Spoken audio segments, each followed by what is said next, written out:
Unlimited fun at SportsZeno.com, a one-of-a-kind social casino and sportsbook where no deposits are needed to play. Experience the thrill of winning with real prizes that can be deposited directly into your bank account. Hundreds of Vegas-style casino games, dozens of sports with in-play predictions, player props, and same-game parlays. Register for free today at SportsZeno.com for a generous welcome offer. Visit SportsZeno.com. SportsZeno is a social casino. No purchase necessary. Void where prohibited. Play responsibly. Conditions apply. See website for details. SportsZeno, everything worth the prediction. Unlimited fun at SportsZeno.com, a one-of-a-kind social casino and sportsbook where no deposits are needed to play. Experience the thrill of winning with real prizes that can be deposited directly into your bank account. Hundreds of Vegas-style casino games, dozens of sports with in-play predictions, player props, and same-game parlays. Register for free today at SportsZeno.com for a generous welcome offer. Visit SportsZeno.com. SportsZeno is a social casino. No purchase necessary. Void where prohibited. Play responsibly. Conditions apply. See website for details. SportsZeno, everything worth the prediction. Unlimited fun at SportsZeno.com, a one-of-a-kind social casino and sportsbook where no deposits are needed to play. Experience the thrill of winning with real prizes that can be deposited directly into your bank account. Hundreds of Vegas-style casino games, dozens of sports with in-play predictions, player props, and same-game parlays. Register for free today at SportsZeno.com for a generous welcome offer. Visit SportsZeno.com. SportsZeno is a social casino. No purchase necessary. Void where prohibited. Play responsibly. Conditions apply. See website for details. SportsZeno, everything worth the prediction. Unlimited fun at SportsZeno.com, a one-of-a-kind social casino and sportsbook where no deposits are needed to play. Experience the thrill of winning with real prizes that can be deposited directly into your bank account. Hundreds of Vegas-style casino games, dozens of sports with in-play predictions, player props, and same-game parlays. Register for free today at SportsZeno.com for a generous welcome offer. Visit SportsZeno.com. SportsZeno is a social casino. No purchase necessary. Void where prohibited. Play responsibly. Conditions apply. See website for details. SportsZeno, everything worth the prediction.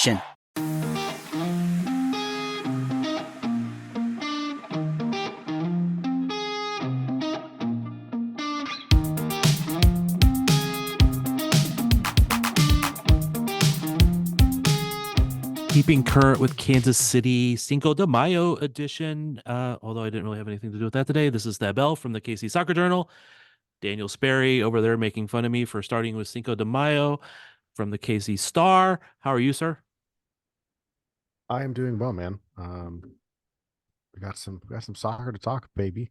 I know all the teams this weekend, but we are here to talk KC current, undefeated still. Interesting game. Yeah. I mean, of course, we're recording in just hours after the game. Well, the game should took have been hours. 7 hours after the game, but it's only been about 3.5. So, interesting game. The hard part is like I almost forget the first half because there was 4 hours between the first half and the second half. I think they played well for the majority of the game. They should have scored more goals than they did. Jane Campbell played a good game as well, but there were too many chances that did not get put away. And I think that's the difference here, because you can kind of like, there's space for errors like what you got out of the back with AD French and the goalkeeper and that whole situation. There's space for errors like that when you're scoring a boatload of goals. You remember the Chicago Red Stars game at the end of last year, and like AD French had that howler where she missed that ball that went, it was like a back pass to her and she missed and it went through. They survived that mistake because they scored 6 goals in that game. Now, this team has traditionally scored a ton of goals, and they were kind of wasteful with the chances that they created. So, that's going to come back to bite you in a rain-delayed game.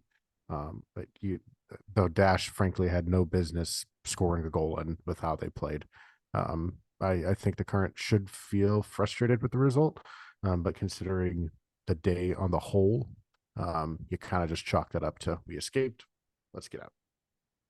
Yeah, I mean, just look at its stats. I'm just going to run down just some of the basic stats real quick. Possession, Current 54.9 to 45.1. XG 2.52 for KC, 0.77 for Houston. 29-8 in total shots, 14-3 on target. 6 versus 3 blocked. Shots from inside the box, 15-5. Passes, 450 to 384. Accuracy, yeah, blah blah blah. That was about the same, but just the number of shots, number of opportunities created, the XG all says that they should have pretty easily won that game, Yeah. but they didn't. Nope. And I it's think is this just the averages coming back to bite them because they've outperformed XG and today they underperform XG? I mean, yes and no, I think. I think Vlaco put it pretty well actually in the post game. With there's going to be some games that you win that you maybe don't deserve to win, and there's going to be some games that you lose where you don't deserve to lose. That's the sport of soccer. That happens. Yeah. I mean, I could kind of go back to the San Diego game. I don't know that the Current had a lot of business winning that one, but they did. Um, they kind of got overwhelmed for a large portion of that second half by San Diego. They get a penalty kick and, did a decent job of some of the counterattacks that they got in the first half. So, I think it's one of those things of like, you look at it, it's kind of the law of averages. Some things will come out over the course of the season. But also, this is a team that has shown that they can put away chances, and they didn't put away chances today. And I think that was the disappointing thing to see, because that's the team that, like, the last few games has looked so clinical in the chances that they created. For them to bundle them in the way that they did, even the goal they scored. I mean, Temwa kind of did for lack of a better thought, a Willie Agata. Like the ball kind of just it wasn't great. She got her body onto the ball and it snuck into a weird part of the net that wasn't covered, and it was a goal, but it wasn't very clean No. in how it came together. And it's one of those of like, okay, man, like we got the goal here, but there were chances that were much better than that, that they absolutely should have put away, and they did not. Oh yeah, and honestly, Timois should have one timed it into the right side of the net for her. Jane Campbell Mhm. dove exactly the right way that a keeper should do in that.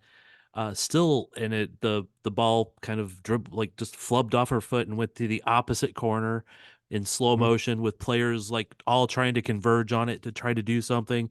Still, Jane Campbell's trailing foot almost blocked it. Jane Campbell's an amazing keeper, and it goes in. So yeah, it's a totally one of those that if I'd scored that, I'd probably be a little bit embarrassed, but I'd still take it Yeah, because it's not what you intended. it's the I would say it's like the lack of cleanliness in the finish. That's all it is. It looks like it's bundled home, in a unceremonious fashion. It's not the wonderful shot from outside of the box. It's not the perfect little flick on from No. Claire Lavoisier. It's just get a body part on it and put it home. And if you miss hit it, hopefully you hit the right spot and it goes in the right direction for you. So it's one of those things of just it wasn't the prettiest goal. And like I said, I think they had better chances to score than that one throughout the game that they did not put away. I Oh think yeah. specifically the 2-on-1 with Dabinia and Temwa, in the second half. Temwa's first touch there is a massive letdown. Arguably, maybe should have taken it first time. She might have surprised Campbell, with the timing of it. And I think the ball was kind of in the right position for her to do that as well. So, um, just I think in the grand scheme of things, um, I don't think there's anything wrong with the Current per se, because they absolutely dominated that game. They did so over large portions of the match and very variety of facets. Um, they kept Houston from being remotely dangerous, outside of the goal that they practically gifted them. So in the long run, I don't know that this is a result that worries. Um, However, I do think if we see the finishing performances continue over the next couple of games, then I think that starts to be a concern of like, Right. okay, where did the 5 goals a game go? And they were gifted a lot of goals in those scenarios, but still at this point, um, where's that finishing? Because that was not on display today. Well, I'm going to kind of come with a couple of different points. One, Bia was not there. She was out Correct. injured. She's been a big part of that offense when they were scoring a ton of goals. That wasn't the only Mhm. part, but she was a big part of that combination play with Temwa. Dabinia it was great to have her coming off the bench, and we know how good she is, but she's also maybe not quite back in form yet. So there's some aspect there. Filling in for Bia, uh, I'll say slightly surprisingly was Claire Lavoisier again. I can understand her coming off the bench last week, but I think there's other players that maybe should be the center forward. In fact, maybe Yeah. even Timois should have been the center forward, and provide some wing play to feed her a little bit differently. Again, I don't want to totally second guess Vlaco because I think he might be a slightly better soccer coach than I am, Mhm. but that's why we get together to talk about this stuff. So Yeah. I love Claire Lavoisier and how creative she is and passionate about it, but she seems to like score spectacular goals, but then not do the more mundane goals also. And I just wonder if maybe they could have went with somebody else there and done something differently. But again, not going to worry about it too much until it becomes a trend. Yeah. And I think too, like with the game on turf, coming up in the midweek, I don't know that's one that it's favorable for a Lavoisier coming off an injury the way that she did. Yeah. So maybe you run her out there as striker here so you don't exhaust someone in this game that you maybe need to play for 90 minutes on turf that's done it before, aka maybe a Christian Hamilton type. I don't know. Did she make the trip? Could see it considering they've got the games going on, the amount of games going on that they have, but like, I know she wasn't on the I don't know if she was on the match day roster today. No, Um at least not and when I looked at it. Yeah, but I just think like, kind of given what's coming up this week, I think it's fair to consider that some decisions were made with Wednesday night in mind. And so that's going to have to be a part of the equation. It was actually one of the questions I wanted to ask Vlaco today, but then I never got around to it. And hopefully we have an availability between now and then that we can ask that. I just wanted to see how much change he's having to balance because of that. I know the answer is going to be a lot, and because we're got the most unfair schedule in the league, I know that's going to be Yes. the answer. Yeah, or he's going to say that, oh, we're only focused on one team at a time and Right. we'll take it game by game, which So if you listen to what he said at the beginning of the season, he talked about having to rotate this team a lot through fixture congestion, yeah, and that being a thought. And so I will not be surprised when that happens throughout this week. I would hope so. Now, I would say not necessarily again the trend that we need to be totally worried about, but the defense not being perfect. I mean, they played well. But I don't know how much that's Houston was ineffective for a good chunk of that game, although they started to grow into the game the longer it went, especially after the Current scored, they kind of started to come out to play and they looked a little bit better.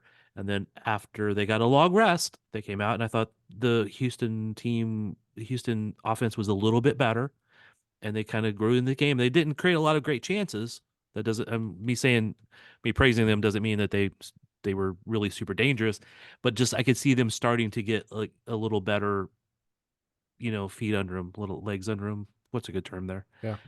Um, but still, somehow, Kansas City found a way to give up a goal, and maybe it's the ball was wet and AD flubbed it, and then the ball bounced off Ellie Wheeler and a little shuffle there, and then the ball goes to Houston player who buries it.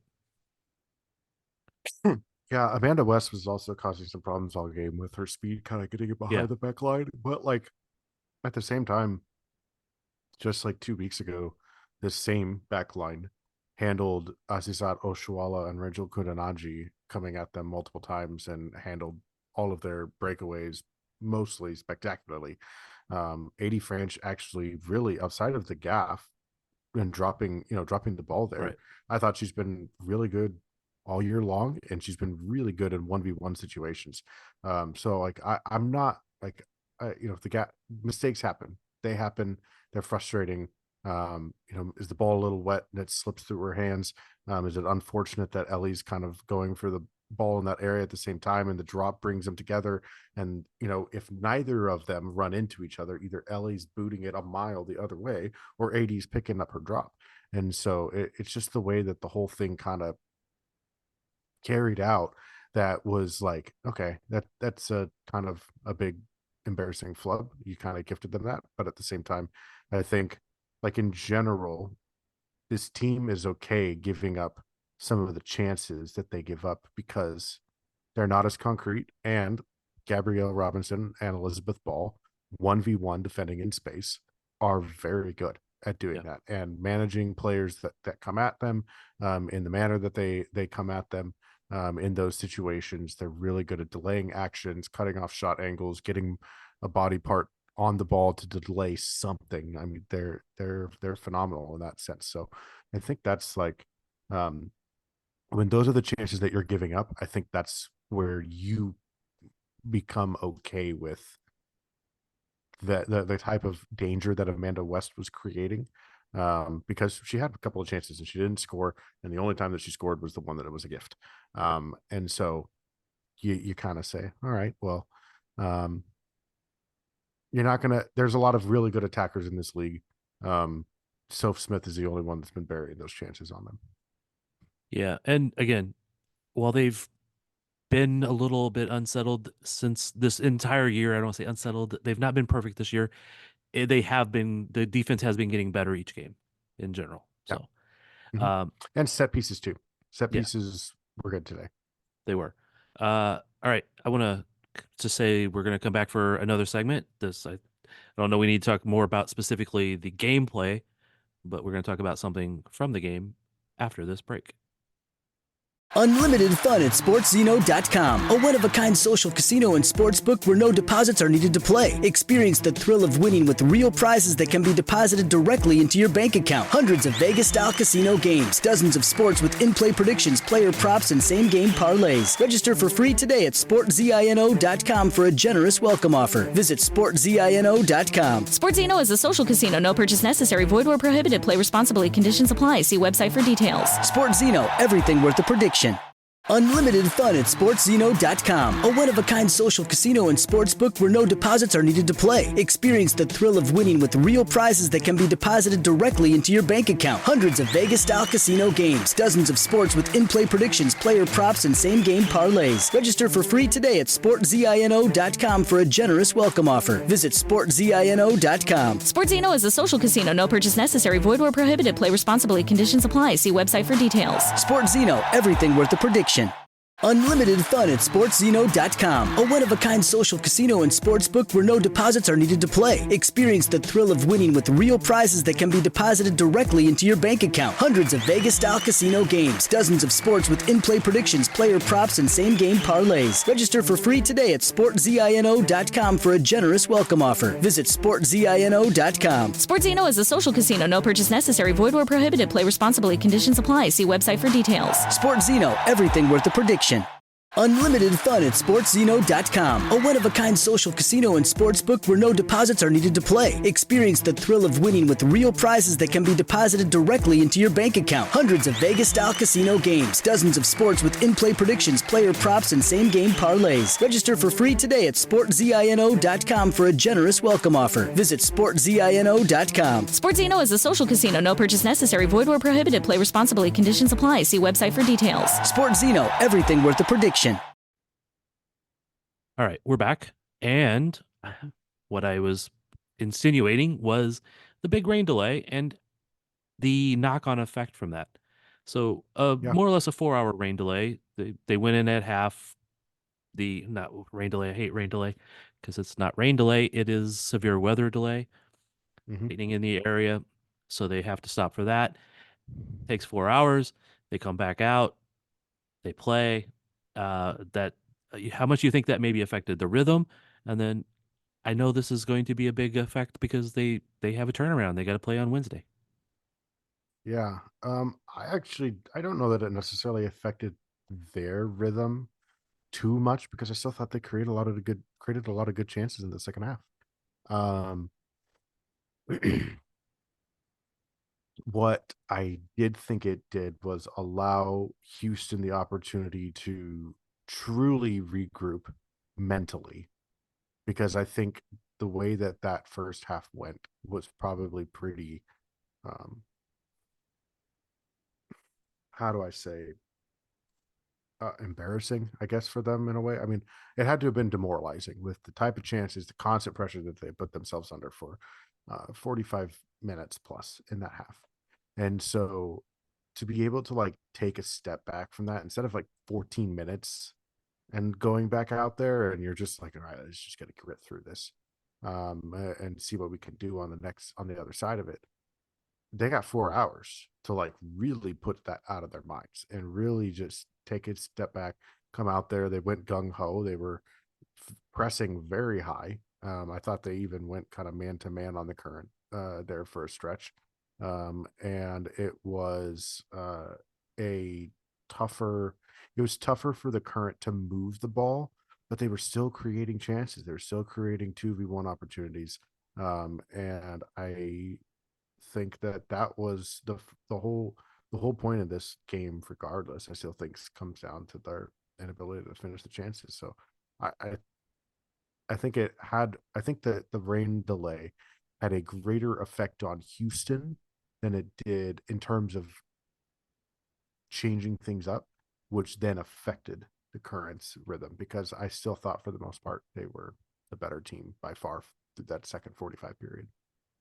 I don't know. I really felt the second 45 was a lot more even in play. Not again, I think the current were better, but it was a lot more even than the first 45 by a long shot.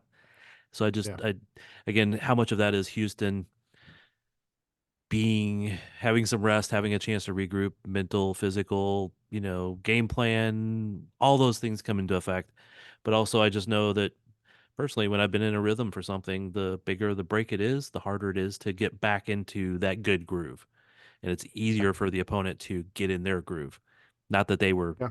the better team, but they got into a better groove. Um, Yeah. they have a lot of their issues. So how much affected the game? Probably not that much, but at least a little bit. But now they have missed their flight to Seattle, or at least it sounded like they were going to miss it because when we were talking to Vlaco, it was only 40 minutes away, so it sounded like they were not going to make that flight, and Yeah. They're not. uh, they were going to have to find a hotel in Houston and redecide practice fields, and I know he mentioned they had players they wanted to get into practice to do some practice that were maybe not playing in this game. So perhaps other players that Recovery. Yeah. were coming to Seattle to meet them there. I don't know. He didn't go elaborate on that, but it's just a big effect for a team that's already under a little bit of a crunch for the way the timing worked and the opponents and all those situations. Yeah, and I think Vlaco's got a valid complaint here. They travel their longest trip of the entire season is from Houston to Seattle. They do it on a short rest, Yep. playing against a Seattle team that did not travel and played on Friday night. So they played on Friday night. They get Saturday and Sunday, while the Current to recover. They don't have to deal with the travel. Now the Current are not only a day later on travel, but they finished 4 hours later. They didn't even get the opportunity to do recovery. They didn't get to travel when they and get set up and set up their camp. They're going to do it on Monday. They'll have one day on Tuesday, and then it's match day on Wednesday. And so I think it's got to be frustrating for the situation, especially considering Vlaco was already lamenting it. And I think if you're worried about catching a flight, then that means you're not using a charter. And if you look at the league policy from what Meg Linehan reported last year, from the charter flight issues, if I believe that the ruling in that article, actually I have it up here so I can look at it. The rule for the league's charter flights here is that where can I find it? I apologize here. Yeah, and I don't remember the exact rule, and I don't think it's changed from last year, but the Current were Here it fined is. last year for taking a charter flight when they were not allowed to. Correct. Okay, so here it is. In the report to The Athletic, the policy allows for teams to book charter flights under certain limited scenarios with league approval, including a lack of direct flights at suitable times during a run of back-to-back games, aka a weekend, midweek, weekend combo. There's also a carve out for postseason games, and teams have the ability to request charter flights in a quote emergency, which could include hazardous weather, medical situation, or other scenarios. The policy states that the final decision lies with the commissioner, and the current were fined last year for breaking that policy by taking a charter flight from Louisville, or sorry, from Kansas City to Louisville. I do think that's it. If I was remember this too, I vividly remember this conversation. One of the first games I ever covered on the current beat, I was in Louisville. And I was talking with some staffers there, and they were talking about how that there's no direct flight from Louisville to Kansas City. So when they fly to Kansas City for a game, they have to go through Houston or Chicago to go to Kansas City from Louisville. To me, that's ridiculous.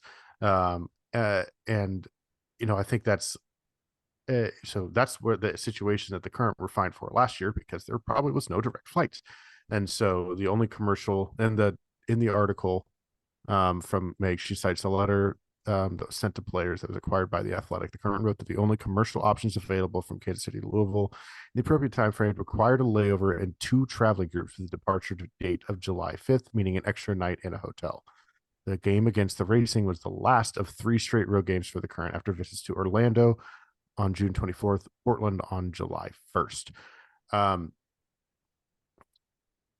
So looking at the whole situation, based on Vlacho's comments, it's clear they're not on charter flights for this situation. Right. And I think if you're gonna stick a team with that kind of a schedule, like, you should at least have the decency to give them a charter flight, especially in this situation now, where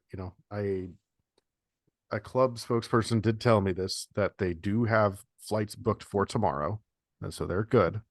They've got the team on a flight out, and that they've got a hotel tonight. So like that was, even when Vlacho made that comment, that was already done. He just didn't know it when he made the comments. So I think the other thing too is, like, if you look at what the policy was, there's going to be direct flights from Houston to Seattle, and that means that the current don't get to use a charter for the situation, which I think is just kind of crazy to me. They absolutely given what should they be. stuck, It should be allowed in this I mean, situation. it's ridiculous. Even the old MLS policy of 4 charter flights a year was absolutely ridiculous. And it's a player, to me, it's a player's, it's not just like it's a player health and safety thing too, of being able to manage your own travel times and to give your teams the best amount of time to get back home and recover. It's just, to me, and if you're one of those places, I think Sporting have done this at times where team flight stays, leaves maybe a little early in the next morning, so they can, if they've got a long week ahead of them, or a gap, they could stay in Nashville for a night and have some fun. Like those kinds of things, like, you can do that in here. And when you're on this setup, or if you need to get back because you got a midweek game, then you can do that too. I just think, for a league, I understand that the players, in the article from Meg, maybe even that could link it in there. I understand that the players felt that they had greater pressing needs to, quote unquote, fight for when it came to the collective bargaining agreement. Right. And I totally get that. And it wasn't necessarily a hill that they wanted to die on. But to me, I think this is, it's absurd that for a league that wants to continue to talk about pushing standards of professionalism for women's sports and pushing women's sports to be at that standard, charter flights to and from games are part of that standard. And, that's the next step that needs to be talked about for owner investment, for league investment, because it's a player health and safety thing at this point too. And I know we've talked at different times, but NWSL is matching the path that MLS took. And I understand that, and it's cool, but there's certain steps there, and the dollars are not going to be there because of TV contracts, and there's a lot of other factors to these things. But there's a lot of these things that MLS has already modified to be at. NWSL should not have to follow the same exact path to get there. They could jump there. They could do some of these things. So there's no reason they shouldn't be able to. And again, if worse comes to worse, if you can't justify a charter flight on every single flight, give them at least a half a dozen of them. Or not, I mean, give them a dozen of them. Allow a Well, dozen of them. Because some of these games are going to be hard to get to and in and out. And places like Louisville might need to have a few more charter flights because they're not a big hub. mm, It's logic and it's a it's just progress. it's a very small airport. It's a path to, it's I know they're following that path. They don't have to take the same timeline, which they have pretty much accelerated that timeline for a lot of those factors, but they could do it a little bit better with that. All Yeah. right. So it's going to affect the amount of time they have to prepare for Seattle. Seattle has not been great this year. They're 7 games in, 6 points with 2 wins, 5 losses, 7 goals, 10 given up. Not the best. Yeah. Uh, They they did get have a win with only 10 players against San Diego, though. So that they did. Um, learning to fight a little bit. that was an interesting game. Couple of interesting red cards in that game. Hmm. So they Yeah. have So they have some fight, like you said, but mhm. what do you expect from this game? I don't know what to expect, to be honest. And if the Current can come away without losing, then I think Current fans should be happy without losing, without injury. Clap your hands, move along, and be happy and get it out. Because this is one of those where we talk about this all the time across both leagues, across with the way the playoff system is set up. Win your home games, draw your road games, you're good. Yep. Get a point, get 3 and get the heck out. That's to me like looking at that situation that they're going to be in, because even then, we talk all about this Seattle game. Then they're going to fly from Seattle back to Kansas City and play a North Carolina team that doesn't play midweek. Right. That's it. Like they're screwed on all parts. And so like it's one of those of like, man, nobody gets injured on the turf. You can get a point out of it and keep the unbeaten streak alive, keep moving. And so I don't know what to expect in any way, shape, or form, just because I have yet to see how Vlaco wants to rotate and wants to treat these things, these 3 matches in a week type thing. And honestly, we're not going to have to for the rest of the season because it's the only midweek match that they have the rest of the year outside of the cash grab cup thing between NWSL and Liga MX. So There's so many of those now, I can't keep track of the names. It's the NWSL's version of the cash grab, Copa cash grab. So it's a whole lot of fun. Anyways, the current don't have to travel because all 3 games are home, so it won't matter too much for them. But it'll be interesting to see how he chooses to rotate and chooses to address these games. And with the situation too is very kind of maybe changes those plans. So I don't know what to expect because this is our first experience with Vlaco on the 3 in. They always say 3 games in 7 days, but technically it's 8 days. So 3 and 8.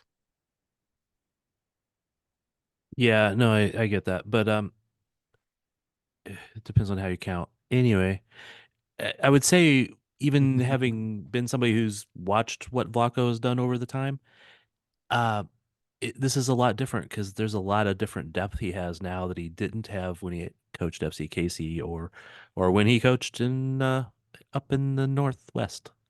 So there's a lot of difference there. It, it's a whole lot easier to say, oh, I'm gonna play Claire Labauget at the 9 today and Temois at the 9 the next time, or Spanster at wing today and Cooper in that spot. There's a lot of options. Alexa Pfeiffer, Dabinia, Nichelle. There's all these options that he has, and most of them are at least healthy enough to play some minutes. So it's hard to say. I'm just more thinking about where, and it's hard to even know because teams are still finding themselves and figuring out who they are too. Although Seattle should No, because they've been together for a long time. Mhm. All right. Anything else we need to Seattle. dis? I was just gonna say Seattle will be without Ciaria King, but Yeah, she got the early red card. she got the early red card. Of course, Veronica Lasco and Soyun Ji are players that can kind of fill in on the attacking and the midfield side. So yeah, it'll be interesting to see what the Rain and Laura Harvey have up her sleeve. But a good old Laura Harvey and Vlaco Andonovski coaching matchup between Seattle and Kansas City. Who would have thought we'd be back here? I know it seems like the early days of the NWSL. I've never Good never times. been a big fan of Laura Harvey as a coach, but I think she's a player's coach. I think Yeah, she's always I done can see really that. well at keeping her players happy and motivated and things like that. But I haven't always been as impressed with the tactical moves that she's made. But I not know. It's always hard to say sometimes when you talk about things like that because you don't know the inner workings, where who's healthy, who's not, all that stuff and they do. Yeah, yeah. All right, but yeah, a redo of the early days of NWSL. Yeah. Memories. And it will be a interesting evening for us because I will probably both be in Omaha and also trying to pay attention to this game. So, Yeah, it'll be a good one. all right, man. I always said I wanted a lot of soccer, and I'm now being punished by my wishes. Is what it is. All right. Appreciate it. Thanks to everybody for listening, and uh, please let us know what you think in comments or tweets, or follow people so that we can be told that we're not as bright as we think we are, which that's probably true. And anyway, I appreciate everybody for listening, and I appreciate you, Daniel, for getting on and talking soccer with me. As always, it's a pleasure, Thad. And we are out.